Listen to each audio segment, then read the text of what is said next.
Ladies and gentlemen, I'd like to welcome you back to Slingin The Bizkit. This is the new Slingin The Bizkit. This is going to be episode 13. This is the first take of the intro. I haven't screwed it up yet. We're waiting for it. Joined by my amazing co-host every week, Mr. Dave Wheeler. How are you, my friend? You're like the new Coca-Cola. It's not quite as good as the original, but people drink it for a little while. I was thinking about this the other day, and we were actually talking about this in the locker room, that we think Coke Zero is better than real Coke, like regular Coca-Cola. You know what's messed up, man, is I used to drink upwards of 2 liters plus of Coca-Cola a day. And I know it sounds far-fetched, but I never drank coffee. I would drink Coca-Cola exclusively. And I was always told as a kid that aspartame, we don't really know what it does, what it is, what the long-term effects are. They're saying it causes Alzheimer's and all this kind of stuff. And I gave up drinking Coca-Cola in the odd time. I'll squeeze in a Diet Pepsi. But I agree with you, and that was the whole idea, is that Coke Zero was a closer match to Coca-Cola Classic because Diet Pepsi technically has its own flavor. You mean Diet Coke, not Diet Pepsi? Diet Coke, pardon me. Diet Coke, yeah. So that I mean Pepsi did their zero sugar one as well, which is a closer match to their original recipe as opposed to the diet brand. You know what I've really actually fallen in love with in the last 3 weeks of being here is Dr. Pepper Zero. Can't get it in Canada. I've never seen it in Canada, and one of the guys introduced it to me, and I go through like a 12-pack a week. It's incredible. I love Dr. Pepper, 0 calories, 0 sugar. It's a win-win. I've got a great Dr. Pepper story for you. So I know you love talking music on this podcast. This is back when Axl Rose hadn't quite rejoined with the original members of Guns N' Roses, and he was working with the like Buckethead and a bunch of those other guys. And he was we knew the title, and it was Chinese Democracy was the name of the album. Apparently it was done. It was ready to go. He was just tinkering with it, and it was years and years and years and years. And finally, the head of Dr. Pepper said, I will give everyone in America a free Dr. Pepper, a free 500 milliliter Dr. Pepper if Axl Rose releases Chinese Democracy for the end of the year. So I don't know if it was timing. I don't know if Axl Rose felt like he got called out. But he released the record, and then Dr. Pepper came out and said, anyone that goes to the website, fills out the information, we'll send you a coupon that's good at any participating sponsor that carries Dr. Pepper. So I went back and I double-checked his statement. He said anyone in America. Now, I don't know if you know, but America goes all the way from the bottom of South America all the way up to the top of North America. Now, that's a big landmass. If he would have said everyone in the United States, different story. So I go to the website and I fill out my information, but it won't let you fill out your information if you're outside of the United States. Like, it only asked for zip code, state, didn't ask for province or postal code, nothing. So I put in my Winnipeg address at the time, and because I couldn't pick Winnipeg, Manitoba, Canada with my postal code, I picked Winnipeg. I put Winnipeg, Manitoba all in the same field, then picked North Dakota and picked the northernmost zip code. They still managed to get it to me. Really? I got it in the mail. I don't know how they figured it out, but I got it in the mail. I never actually purchased a Dr. Pepper with it. I kept the coupon instead. It was like a one-page thing saying this entitles you to a 1 Dr. Pepper. That is so much work for a 60-cent drink. It kind of reminds me of all the times that I tried, calling the station to win radio contests when you were doing morning shows in, earlier years in my life. But yeah, those are impossible. Yeah, but look at it this way. Did you ever collect hockey cards as a kid, or basketball cards, or NFL cards, or any like playing sporting cards?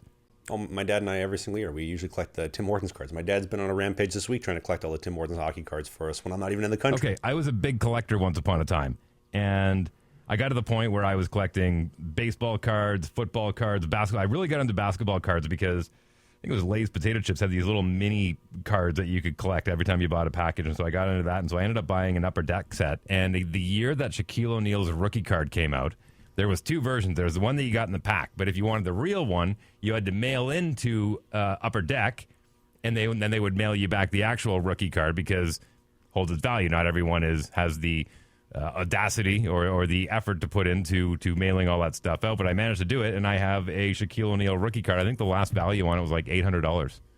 This is post-retirement right there. Yeah, right. Pay for a new microphone. Which we got right here. Yeah, I noticed. It's very pretty, very phallic looking. I don't know. I don't have the tape on the bottom anymore. If you're joining the podcast for the first time in a while, or maybe you're new to the podcast because the podcast has been growing like a weed every single week. It's crazy. I was telling Dave last week, every week it's like it's the newest, hottest episode we've done. It's the hottest episode. And so to everybody joining the podcast, thank you. If you're an old viewer, I used to have like hockey tape on the bottom of my microphone to keep the USB thing plugged in. Now we got a new microphone, so things are looking on and upward. I think you got to put the hockey tape back just for nostalgia's sake. But for those new people, because like you said, there's always new people downloading the pod. My name is Dave Wheeler. I am in Winnipeg, and I am doing the show from the radio studio that I work at, where I do a morning show. And the other guy on the other side of the Zoom meeting here is in Motor City, Michigan, a.k.a. just outside of Detroit. And you are Travis Ridgen, and you are the goaltender for the Motor City Rockers. Currently wrapped up your first weekend in the Federal League. And I'm curious to hear all the stories. I caught some highlights on YouTube. I kind of zinged through and saw that you guys went 1-2 in your opening weekend. So first inaugural win. Good job. Nice work. Congratulations. Thank you. Well, in the words of one of our players that I was told today, quote unquote, welcome to the FED-Zino. And for reasons that you're going to understand over the course of this podcast. Now, I have to give a little bit of a disclaimer. Some of the stories have been altered just a little bit because I was called into the office last week and told, hey, don't make a headache for us. I'm going to try to lay the stories down in the cleanest way I possibly can without causing myself a headache at practice later on next week, because this podcast goes up every Sunday. But I guess the best one that I have for you is, so we had our home opening game, the inaugural game in Motor City last Wednesday. And one of the guys on our team, shout out Artie, Russian guy, he comes and he slew foots me in warm-ups. He knocks me over, takes me out in warm-ups. And the other team, I go back to stretch, and I'm told, hey, Trav, that's going to be a $10 fine. And if you're not familiar, teams in junior college and pro, they do team court. So every week we go around, we fine guys for simple things like maybe you didn't do your dishes, maybe you fell on warm-ups, headshot in the goalie, first shot in practice, to a million other intricacies that we probably can't say on the podcast, but there's a million and one of them, and Dave knows about them as well. So that money is fine, but to the players, and that money goes back into the team for a party at the end of the season, essentially. And so I was worried I was going to be fined. I looked on the live stream, I looked at the tape, and I was like, I didn't fall by myself. That was Artie. Artie took my feet out. So today at practice, I fined him $5, and he was going to fight it. And I pulled the tape. I said, you want to do this? I got the tape right here. And he said, nope, I'll wear it. I accepted it. And I sent Dave the clip. Dave, what do you think? What was the breakdown? Oh, yeah. I mean, I didn't even have to zoom in. It was obvious. I mean, in a warm-up sometimes there'll be, I used to do it as well. I used to love it because if I didn't have anyone to pass to, what I'd do is I'd fire out a puck towards center ice at a half-decent speed, and then I would try and fire another puck and try and hit it just to kind of aim your accuracy for a moving target. So a lot of defensemen will sit up either down by the goal line on the board, like kind of right on the half wall there, or they'll sit up at the top of the blue line, and they'll just hit guys who are kind of working their way around, and either that or they'll try and knock pucks off of their stick, just trying to work on their passing. And yeah, he zinged one in right underneath your skate. I don't know if your skate was coming up and back down, or if it just actually hit your skate and completely knocked you over with the force of it, but either way, that was 100% a puck that took you out from under your feet. And it was down goes Brown, a 210-pound man, just act like I got shot. One of the guys told me that I should have played it off. I should like flipped over and started doing some push-ups and kind of like made it seem intentional. I thought that would have been funny. But No, I don't think you could have gotten away with that one. That was not a smooth Cirque du Soleil fall, sir. Drop and give me 20. Yeah. Drop and give me 20. That would have been. What's Trav doing? Oh, he's not starting tonight. Okay, so you did get on the ice though. You got into the uniform. I did. So I was backing up the opening night. And that was the expectation, like we talked about 2 or 3 podcasts ago. If anybody's unsure, go back to episode 11. All the expectations before the season are there if you want to check those out. But the expectation was I was going to be backing up, and I did exactly that opening night. Opening night was exciting. We fell down 2-0, I guess, early into the second period. 2 goals in a minute, just a piss missile top corner. My boy D-Rock sits across the room from me. He's a really good-looking guy. Fires it in, beauty, tied 2-2. The crowd's on their feet, electric. We ended up giving up a tough one with I think 2.5 minutes left in the third. We lose 3-2, tough one. Next night, we go to Port Huron. We're playing the Port Huron Prowlers. We take the bus all the way down. What kind of drive is that? How long? About an hour and change-ish, okay, give or take. And that's a highway battle.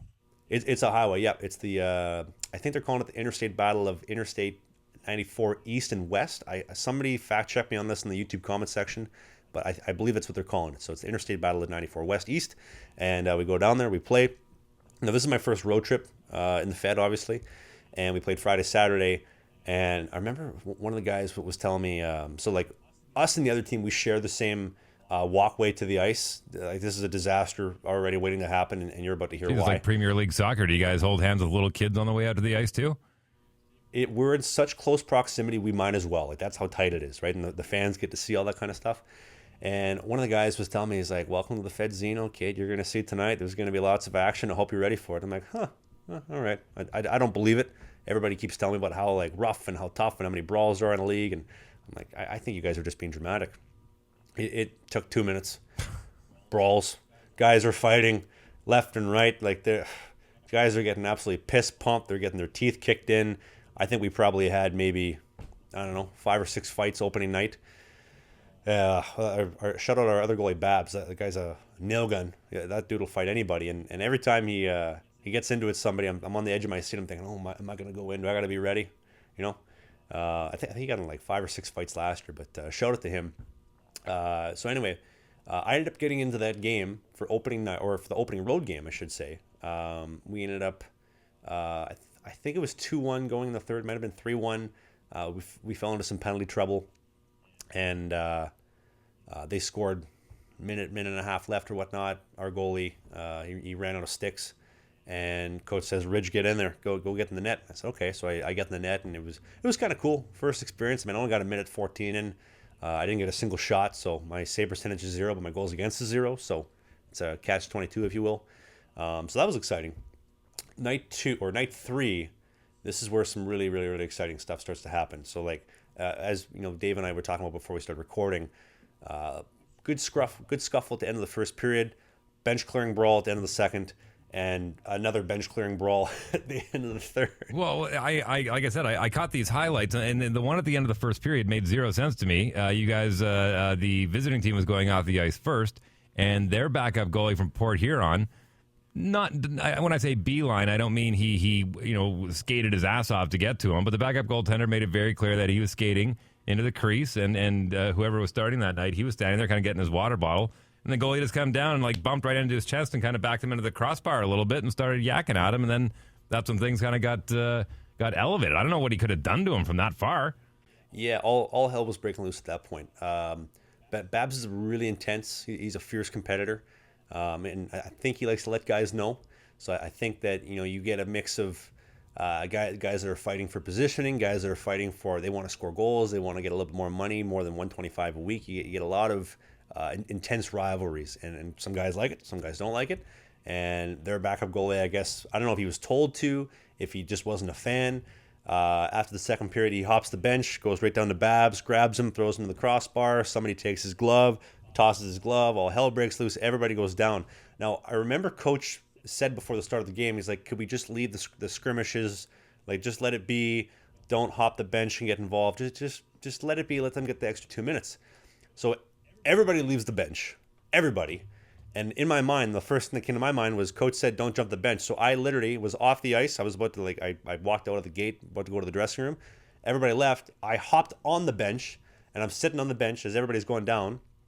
Coach comes up to me, and he's like, Ridge, what are you doing? I was like, you said to sit on the bench. He's like, I would prefer if you actually did something. So, like, go talk to their goalie. Go do something. Engage. And I said, okay, I'll go do that. So I got my blocker, my glove on. I got no helmet. I got my towel around my neck. I go down. So everybody's in the corner having, I don't necessarily want to say they're fighting, but everybody's grabbing somebody, some choice words.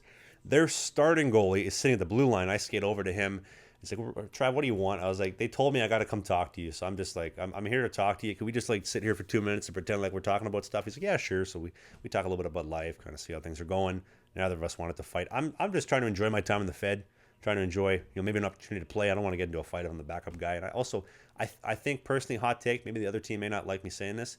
If you're the backup goalie on the night and you're not playing, you should not be starting fights specifically with the starting goalie or anybody on the ice. You should just mind your own business, open the gate, and carry on. That's my hot take. And that's also why I sat on the bench when the brawl happened, because I was like, I'm the most irrelevant player on this ice. My job is to be the backup, to support my team emotionally, water bottles, whatever, and try not to get us in shit.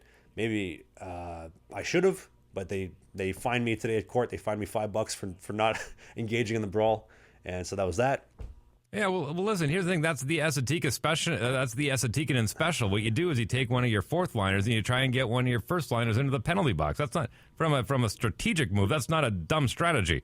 It makes sense for sure. I don't know. I think you got to get a little bit of morals in the way. You know what I mean? Like, why, if you're the backup, why are you going in? Like, you haven't done anything. You and your morals. Somebody told me today at the ring. I'm not going to mention who, but somebody told me that, Trav, you don't really fit in here. I was like, what do you mean? They're like, you're too nice. Yeah. You're just a nice guy. I'm like, well, I spent the last 2 years in Sweden. I think they've had one brawl the entire last 2 years. The entire everybody's league. nice. Everybody's friendly. The entire league only had one brawl.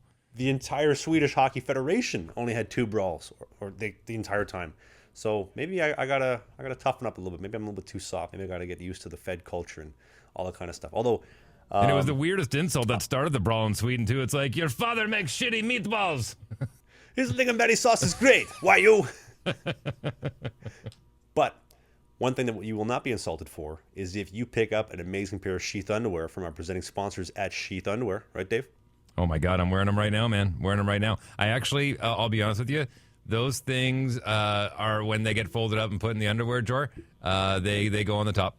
Yeah, they're the ones that I grab first. If I can get those ones in heavier rotation, I'm a happier guy. Yeah, they're comfortable. They're light. Also, my girl finally got her package of Sheath underwear in the mail yesterday. And let me tell you, the Sheath underwear, the Sheath bra, looked fantastic on her. The bright red. I cannot wait to see her at Christmas time wearing those. And you can too. Sheath underwear, they are amazing. They have bamboo mesh technology to keep you cool, keep you comfortable. They have what they're calling the dual pouch. So it segregates the boys. So you're twigging your biscuits. They're not sticking to the side of your leg. You're not pissed off like Austin Matthews, because apparently we confirmed this with previous co-host Rob Lalonde, God bless him. He confirmed for us that Austin Matthews is always pissed off because he's got it sticking to the side of his leg. You don't want that. And Sheath Underwear will fix that. If you go to the link in the video description, you're going to use the code BIZKIT69, BIZKIT 69. It's going to get you 20% off. The best underwear money can buy. Guarantee it. And you're going to love it. Also, for the ladies out there, the Sheath bralette and the booty shorts and the underwear, awesome. If you look anything like my woman, actually nobody looks anything like my woman. I better walk that back. My woman is the most beautiful woman in the world.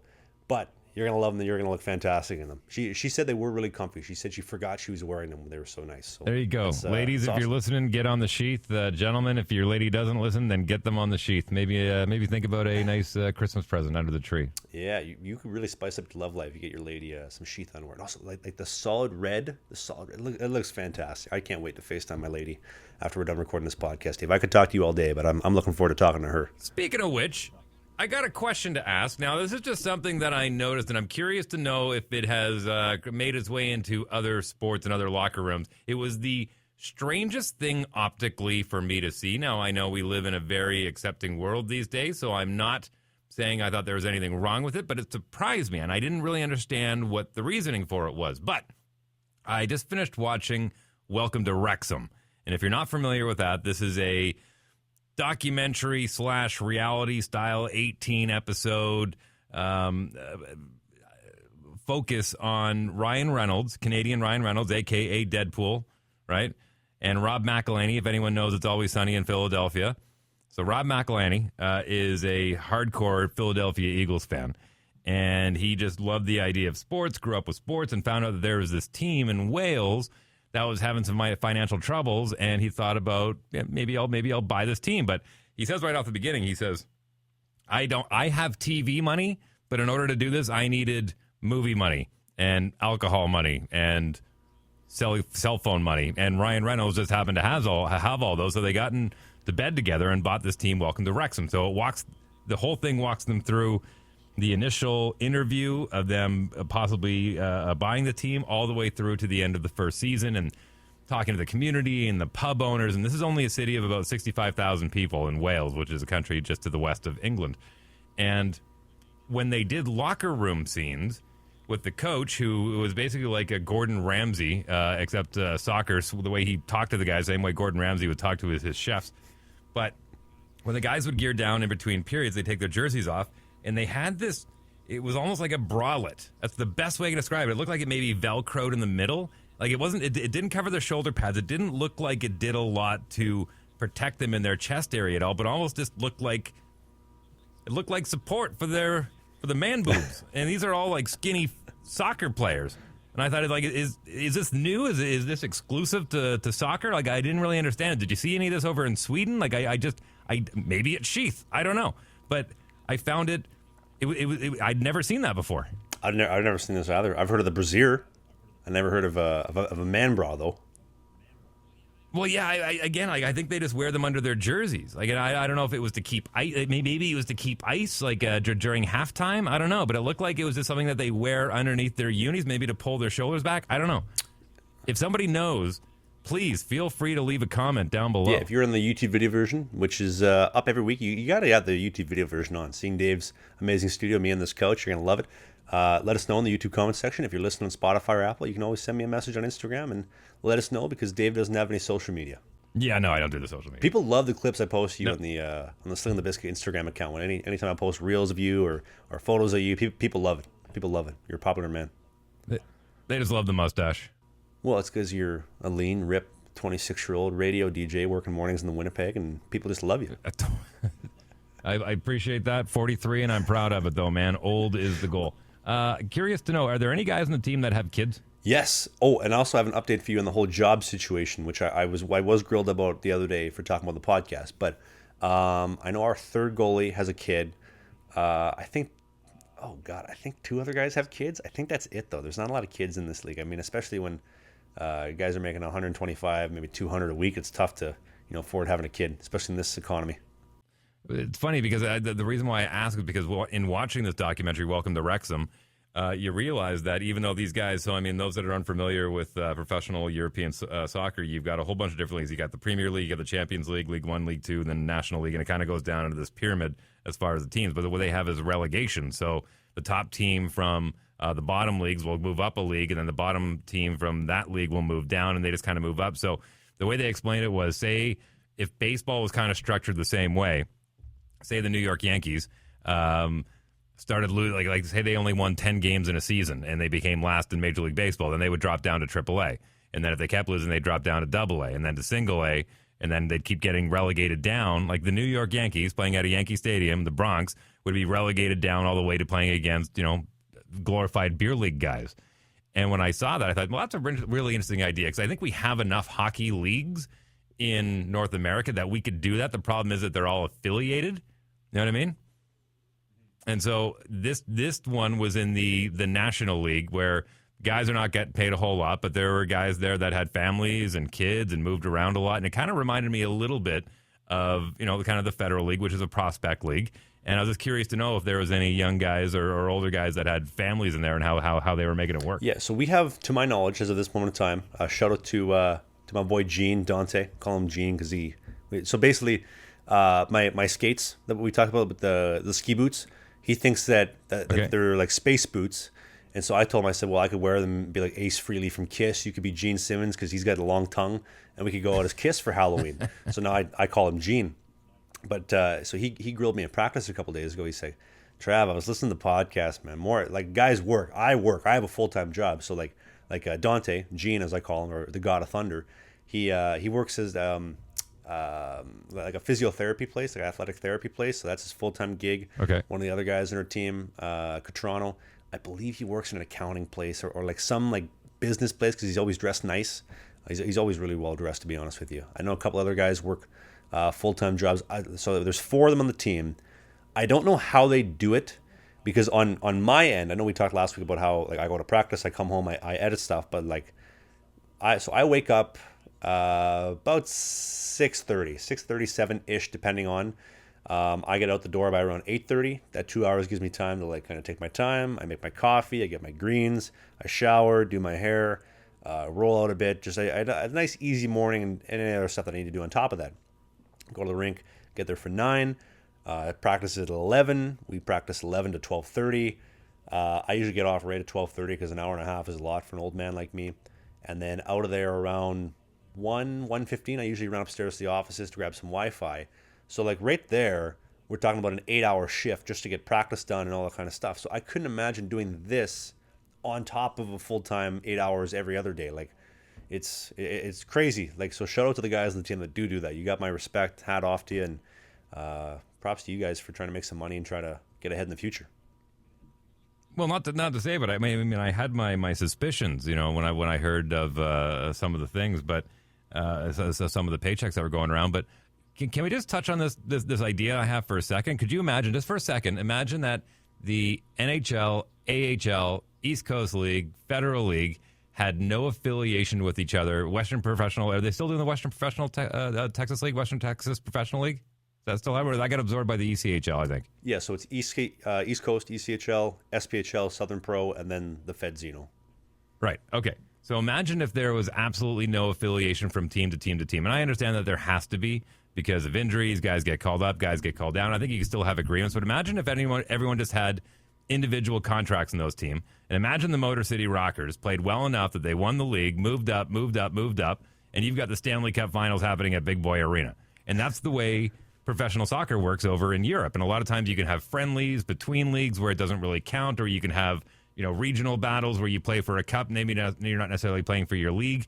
But I just really kind of fell in love with that model and the idea of if your team is good enough, you'll play up in the next league. It's not necessarily an individual guy going up and down. Like they can do that if there's a skilled enough player. But what Reynolds and McElhaney did is they realized the budget was small, so they signed a couple of big name guys from the league above and paid them a little extra, came down to improve their team. And I just thought that's a really interesting model because you would have some guys that potentially were playing up in, say, the American League and making okay money, but then got an offer from an East Coast League saying, hey, listen, we're willing to pay $1.50 more than they're paying you in the American League to come down and score some goals for us here.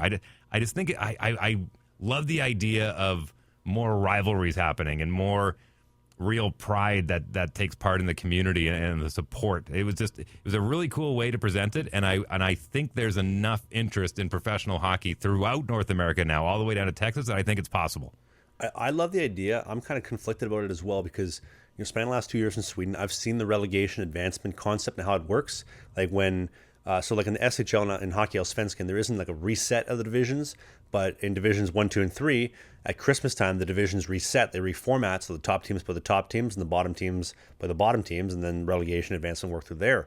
And I personally think it's far more competitive because at Christmas time, you get a kick in the ass of like, hey, like you suck. Like you literally have been horrible the first half of the season, and you need to get your shit together or you're going to be down a division, or the other way where like we have kicked ass the first half of the season. We got to keep doing what we're doing, and there's some financial incentives. There's all this other kind of incentives, like for example, in the SHL, when you get advanced up, they give you money for a new arena upgrade, which is why there's been a lot of advancements lately in the SHL for teams, but they have like shitty arenas because they're still using Division 1 Hockey Allsvenskan rinks, and they're not decked out to like an SHL standard, which they will be in the next couple of years. But when you bring it back to North America, the whole affiliation kind of just kiboshes everything because, well, so you're going to have 5 teams affiliated with each other in the same league if the advancement relegation goes that way.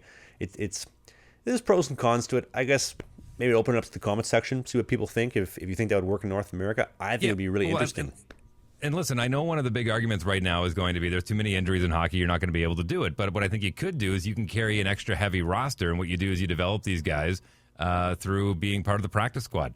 They would be redshirting it. It's no different than teams do when they get to the Stanley Cup playoffs. They'll pick up black aces from their American League teams, kind of leave them up in the rafters in case they need them for an injury or whatever. You just carry an extra heavy roster around. You got a few extra guys around for practice, basically understudies. But it's incredible as the way it stands right now, the domino effect that happens. And I remember this even happening in midget AAA, where you knew you were keeping an eye on the guy that played for the team last year that played in the dub this year, who was waiting for his position to find out if he was going to make the team, because the guy that just went to NHL camp was finding out if he was going to play the first 10 games or if he was going to get sent down to the American League, or if he's going to get sent back down to the Western League or the OHL. And then that guy would have his spot eaten up. He's going back to AAA, then someone else getting cut there. So the domino effect of just player to player and who's the best kind of makes it up. I get it. I like it. It works. But I like the idea of, now, if you draft a player and you sign a player, he's on your team. Like that's your team, not your whole affiliation system. You don't go, he's not quite ready, let's send him down, get some seasoning. It's like, no. You made a commitment. He's on your team. Now, whether or not you want to put him on the understudy roster or not, he's your player. On the contrary to that, I love that concept. I love the idea. But when we're talking about guys getting like 125 bucks a week and like the amount of time required over here, I don't know if guys would necessarily sign up just to be like on the practice roster where they probably wouldn't even be getting that money. They wouldn't be getting the, like, for example, for me, I have my housing taken care of. I basically live for free. I buy some groceries for myself every now and then. Maybe I got to pitch in some gas money if I want to go somewhere nice, like driving to the grocery store, if I want to drive like wherever I need to. But everything else is covered, and I'm getting money on top of that. But if you take all that away, I don't know if somebody would want to do that when they could be getting ahead in life. Like me and one of the guys, like one of the older guys today, we're talking about retirement, funny enough, and about like when do you draw the line? When is the time to get real about life? When is okay? I'm 30 years old. I have no savings. Like where is the line? So I don't know if that would necessarily work. But for some reason, where guys sometimes do, they don't have expenses covered in Europe. They're more than happy to do that. So I don't know. It'd be interesting to see how it would work. I'd be very curious to see that followed through on. Yeah, listen, I don't think it'll ever happen. I mean, listen, you need an idea? I've got one. I've usually got one. None of them really pan out, but there's always one available if you're ever looking for one. And if those don't work out, you could always be the play-by-play for an upcoming Fed team, including the Motor City Rockers, if we get a new play-by-play guy. I'm telling you, I like I said, management, ownership, if you're listening right now, I am available. I'm expensive, but I am available. He almost got the job for the Montreal Canadiens. He was this close. I think I probably made it into the top three. Top five for sure, possibly top three. As they say at the Oscars, it was just nice to be nominated. I'm just an honor being nominated. Well, speaking of nominated, we'd like to nominate you for upcoming date night to get the new Manscaped Lawnmower 4.0, because here's the deal. If you show up on date night with a bush, nobody's going to like you. Just ask one of the guys on the team. I call him Big Sexy. He's using the Lawnmower 4.0, and he's been having a good time. I don't know if I should be saying that on the podcast or not, but he's been having a good time with his razor. Oh, I'm telling you, they're tough down there in the Fed, ladies and gentlemen. we actually, the team does supply us with razors, and I don't know if I'm allowed to say this, but like they are kind of like not nice razors. So I see some of the guys using them. I'm like, oh my God, like you need a Manscaped lawnmower. This would, like, if you want to trim the beard, you want to do a number 1, a number 2 to the wood, number 4. So right now, at this moment in time, ladies and gentlemen, the video version, I got about a number 2 down the sides. We work our way to about a 3 and then a 5 on the chin. I got a little bit of length. My old lady in Vancouver, she likes the length. She wants a little bit more beard. She says she's giving me a hard time. You're working on the Leonidas, the nice kind of triangle straight down. I'm trying to work to my strengths, trying to build a nice jawline. Now, she told me she didn't want me to have a beard, but as I've gotten it a little bit longer, she's like, oh, I kind of like that. Keep doing that. Well, and I got to have the Manscaped lawnmower if I'm going to keep it dialed in, and you can too. You go to manscaped.com, you use the promo code BIZKIT, BIZKIT, you're going to get you 20% off, free shipping included, and you're going to get the best shave, best trim you can get. It's going to be great for your hairy knuckles. I know a couple of guys in the locker room. I'm thinking of you right now. You got hairy knuckles. You got some hairy forearms, legs, chest, beard. Works great, especially for the fellas down below. It's going to be awesome. You're going to love the Lawnmower 4.0 from the team over at Manscaped. I know Dave is right now too. I use mine from the neck down. My wife actually asked me to grow out my beard, and I asked her why. She said because it covers more of your face. So she doesn't have to look at it. Yeah. She ruggedly handsome is the way she likes to keep this. Ruggedly handsome. Well, beauty is in the eye of the beholder. Always has been. It truly is. And you have an amazing wife. You got 2 amazing kids. And what more? And I only have one eye. You only have one eye. He's a one-eyed bastard. Beauty is in the eye of the beholder, and I am the beholder of one working eye. I have both my eyes, but only one works. Hey, question for you regarding the Federal League, because I was really impressed. I was really impressed by the YouTube feed. The audio was good. Camera angle was good. I mean, you're not getting a lot of the ice level camera stuff, but I thought the camera work was good. It was easy to follow the game. I thought it was going to be a bit of a grind watching like an inter squad game, down in Junior B somewhere, but it was good. Like, I was really impressed. If people want to go watch those videos, can they watch them live, or is it only can you watch them after the fact? Yes, so you can watch every game live for free, $0. If you're on the video version, look at this, $0. It's free. It doesn't cost you a dime. I believe we do all of the home games, and then when we're on the road, the home team does it as well. So for our home opener, the Motor City Rockers YouTube channel will live stream the game, I think 30 minutes before warm-ups. I could be wrong, but for sure puck drop and warm-ups is live streamed. And then we're on the road. So for example, this weekend we're going to be in Watertown. Actually, we should be leaving Watertown, New York at the moment this podcast is going up live on Sunday, which is why we're recording on a Tuesday, because our bus leaves Friday at 2 a.m. So I told Dave, I was like, we gotta get them. Here's a real quick heads up before you get into something. Federalhockey.com, if you go to their schedule, all the upcoming games right over on the side, it has a button where it says you can watch live. So you can watch any game you want. You just click down the side. I think it's a great idea. Yeah, and the stream quality is fantastic. I looked at it as well. I was like, I'm kind of amazed. Like, this is really good, actually.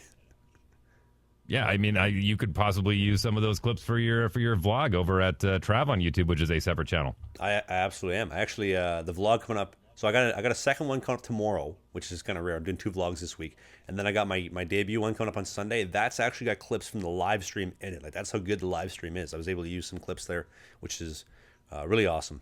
One story that I did want to tell through the grapevine, it made its way back to me. It got me thinking, because we're going to be leaving our bus leaves at 2 a.m. on Friday morning. We're going to leave at 2. We're going to get to New York around 1 or 2 p.m. ish. Go to the hotel, nap, meal, and then game. And then I think we're doing game again the next day, and then right after we're leaving again. So we're going to be back like early Sunday morning, maybe late Sunday morning. And it got me thinking.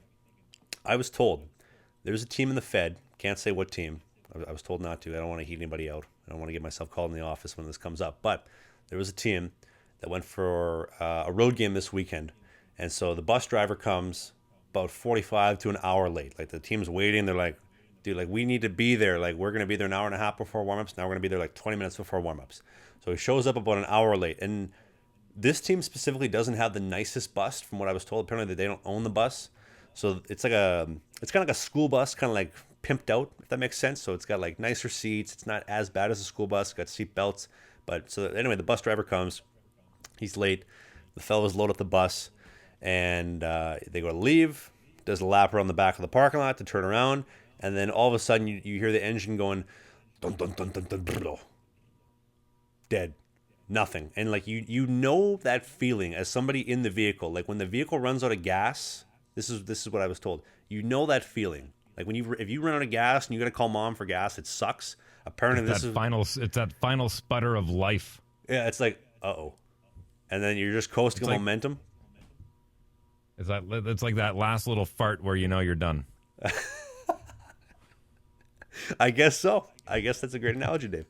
So so they run out of gas, and the bus driver's like, oh, it's the battery and alternator. I just got to get it to work. And the guys know, like, dude, you ran out of gas. Yeah, the bus doesn't run on the battery, dude. We're not driving a Tesla. This was like the furthest thing from a Tesla bus, if there was one. And so he's arguing with the guys, oh, it's the battery, it's the alternator. And the guys are just, you know what? Let's just get off the bus. We'll get our stuff, and we'll drive to the game, a couple hours away. So they took everything off the bus, put it in their cars, and they drove down. And I couldn't believe it. And then it clicked in my head. Now this was not what they told me, but it clicked into my head. I'm like, okay, so if the guy was 45 minutes late, they run out of gas in the arena parking lot. This guy knew before he was even there. He knew he was out of gas. Like the E-Light was on like 50 miles ago, and he was like, I can push it a little further. I'll try to get there on time. And then he has the audacity to try to convince them, guys, it's just a battery. It's not that big a deal. It's just a battery, you know? I would be curious to know how many teams in the league own their own bus and how many teams in the league rent a bus, like some of those luxury coaches that you can get. Yeah, like some of the teams they got, like I remember like when we were in English River in the SI when I played junior there like 6-7 years ago. Like we owned the bus at English River Miners on the side of the bus. It was a beautiful bus. This is a little bit different. I guess this team was just renting the bus, or maybe they got a new bus and it wasn't like branded. I didn't ask for specifics, but I just thought that's got to be the most Fed story all out there going around this week. I've had it both ways, where I was on a team that owned their own bus and it was crappy, and then the team that leased the bus, and boy was it nice. Boy was it nice. Brand new coaches. Oh yeah, take that every day of the week. By the way, I was looking at the games that you got coming up here this weekend when you play against the Waterton Wolves. Waterton Wolves is like upstate New York. Like you're throwing stones at where my parents live, man. Oh yeah. Oh yeah. Like you are north of Syracuse. Like my aunt and uncle will drive from Kingston to Syracuse for an afternoon. Like you're north of Rochester. Yeah, when I've been telling people, specifically my lady, that we're going to New York, she thinks we're going to like New York, New York, and then I tell her we're actually going to Watertown, New York, which is not anywhere near New York, and she's like, oh, so then No. yeah, No, you are actually closer to Ottawa.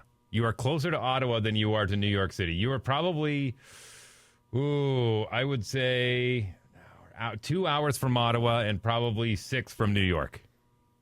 yeah. And with the way the world's going, keep me away from Ottawa. There's a little inside joke. I know Dave and I see eye to eye on that one. Keep me away. Yeah. There's a lot of stuff going on there right now. Yeah, we've been having lots. If of anyone talks remembers about what that. happened at the Ambassador Bridge in Detroit last February, that's kind of what's going on in Ottawa right now. Yeah, We're talking about that stuff. actually in Port Huron where we played this weekend. I was like a 5-minute walk away from that bridge. From the Ambassador? Yeah, I believe it. Yeah. Really, really. Have you really seen the close. Gordie Howe one that they're building down the road? I have not. Okay, so just a quick little geography lesson here. The Ambassador Bridge is actually privately owned. So any vehicles that go back there, they're paying a toll, and someone's making a chunk of change on that because they're the ones that built the bridge for all of that trucking to go through. By the way, when you leave Detroit, you have to travel south to Windsor, Canada, for the record. It's one of the few places in North America where you have to travel south to get to Canada.